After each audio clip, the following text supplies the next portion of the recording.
An old friend of mine called Stefan von Gordonspiel has officially become a cycling wanker like myself. And he's gone and bought himself a bike, which looks like a bit of a gravel bike, and he's asked for my advice on what stuff he needs now that he's bought his bike. You know, like, what, you've got the bike, don't need to buy anything else. Yes, there is. There's lots of stuff, and there's a whole pile of interesting things that you need to be aware of once you've now become a cycling wanker. The immediate first two things you need to be buying so that you don't disgrace yourself amongst the cycling wanker fraternity is getting some proper cycling shoes with some cleats. There are different options of shoes. You can have road cycling shoes or these ones which are considered to be mountain biking shoes. And the difference is that they have these different things here called cleats, different shapes. Mountain biking shoes you could potentially walk in if you go to a pub because they've got some actual grip. So if you go for a cycle and you stop somewhere, you can not look like a complete bell end, which road cyclists look, but you'll need to get the right type of pedals. So very important, get yourself a pair of proper pedals. Now you've gone for a gravel bike, I've gone for a special hybrid type pedal so I can just go out with my kids and just wear normal shoes, trainers, on this side, but on this side, this is where the shoe, this bit, clips in there. Bingo. Like that. And now you've got a proper shoe where you can be fully clicked in.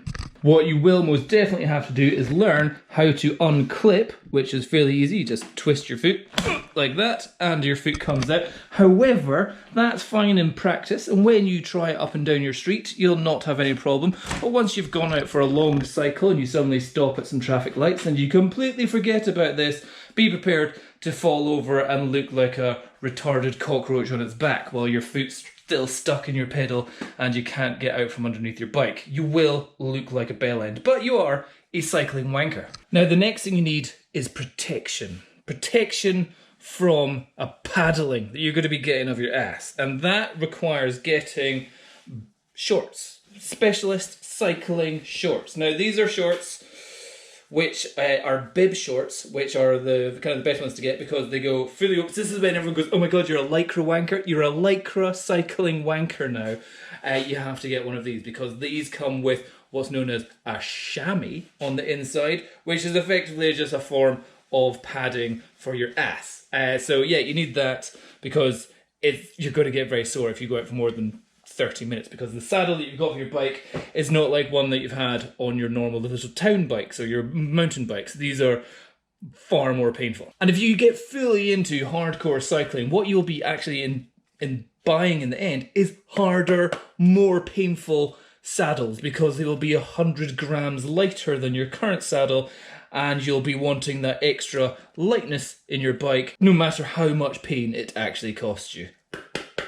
Rock solid carbon, that's what you want. If you're a total lard ass and you want to save your ass even more than what your specialist cycling shorts can do, then you may want to get yourself a fat pad for your saddle. Don't get it too fat, just a little bit of extra padding is all that you need. Because sometimes if you get too fat a saddle, because you think your hips are too big, you're not a woman, then it's actually potentially more uncomfortable in the long run. So actually, narrow saddles for guys are actually usually the more comfortable ones for longer times in the saddle. But be prepared, you may want to upgrade your saddle at some point to, again, something hard and pointy. Now, when you go out for cycles, you will need to take some tools because inevitably, cycling on British roads, you will be getting punctures. Not just because of bad roads, but there might be a thorn or some glass on the roads, and you'll need to be bringing some sort of a kit. So a saddlebag, again, you'll be wanting to save weight as much as possible. Get the smallest saddlebag you can possibly get. Inside your saddlebag, you will have a multi-tool, which is effectively just a whole bunch of Allen keys. That's all that you need for a bike. You'll need these two little plastic prongs for ponging off your wheel, your tire. And after that, you'll be getting an inner tube for whenever you need to replace your inner tubes. What you will also probably at some point be upgrading to is ultra-light latex inner tubes because they'll save you 60 grams compared to the cheap ones that you get from Decathlon. And 60 grams is just unnecessary weight. Now, as you're coming to the cycle wanker fraternity, you will probably be coming along with something that resembles this, a mountain biking helmet. It may even have a visor to stop mud somehow flicking into your face. Nonsense.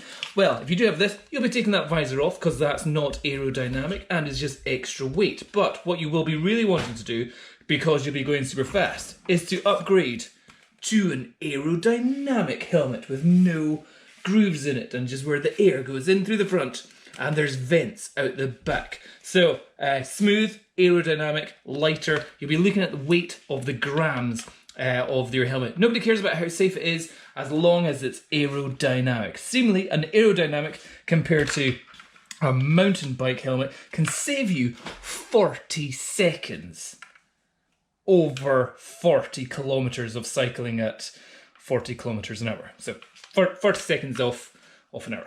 Super important rule is that you'll obviously be, every time you bring your bike back from a cycle, you'll be wanting to clean it. So you'll need to be getting proper cleaning fluid that takes off the muck.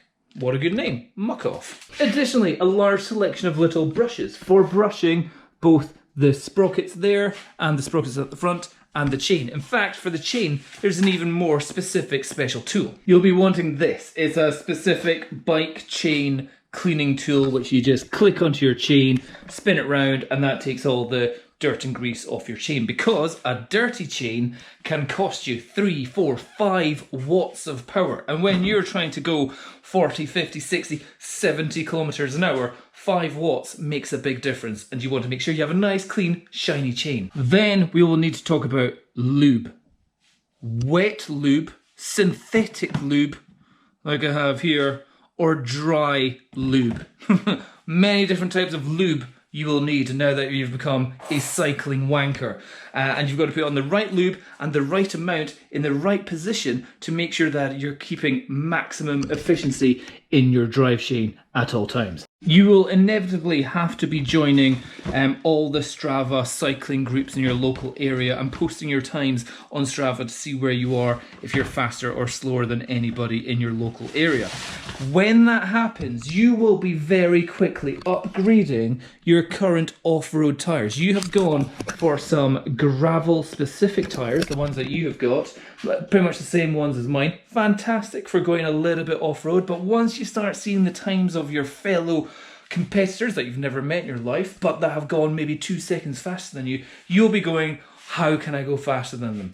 Best way is, first of all, go onto the website rollingresistance.com and you will be dumped into the world of the rolling resistance of different tyre sizes, materials, compounds, things. And what you will most definitely want to be doing is moving over to the Continental GP Grand Prix 4000 or 5000, which are the best. If you want the best, the lowest, the least rolling resistance wheels, tyres for maximum efficiency, you'll be going for the GP 5000 LT, which stands for tubeless, or TL, it should have been TL. Tubeless ready tyres, and you'll need to get tubeless ready wheels, which will cost you thousands of pounds. So that's something in the future, but you can use normal inner tubes inside tubeless tyres, so you don't need to always have this stuff which you squirt inside it called jizz, which is the gunk that they put inside of the wheels. Final things, if you go out cycling and you're worried about getting a puncture, you will need a air pump for whenever you're pumping up the tyres at the side of the road. Get the smallest, lightest possible one you can get, and try and fit it in a place on your bike which is the most aerodynamic position. However, when you are at home, you will be needing to get yourself a proper track pump.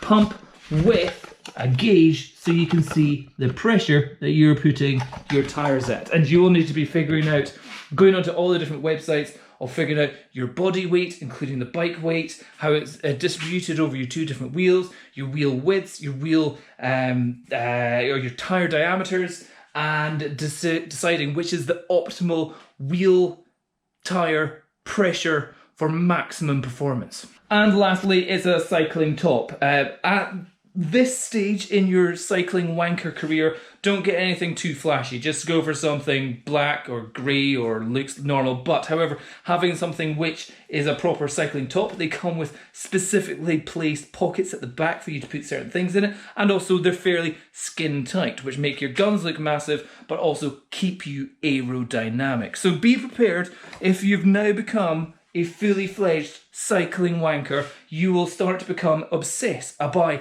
1-2 seconds difference between you and some random person that cycled down a street where you live. You'll be obsessed by rolling resistance, aerodynamics, and optimal gear ratios for whenever you're pedaling like mental on a downhill, just so you can go at 68 kilometers when before you could only do at 67 kilometers. Additionally, you'll get obsessed by weather reports telling you exactly which direction and how fierce the wind will be at any specific time that you'll be going out cycling. To the point where if you're a true cycling wanker, if the wind's not going in the right direction, even if it's a lovely day, you probably won't go out for a cycle because you won't get a new Strava record. And lastly, something which I don't have is get yourself some specific sunglasses which will A, help you see on the road, B, stop flies smacking into your eyes, and D, make you more aerodynamic, because that's the most important thing. There you go, that's my tips, those are the things you need to buy, and welcome to the cycling wanker fraternity.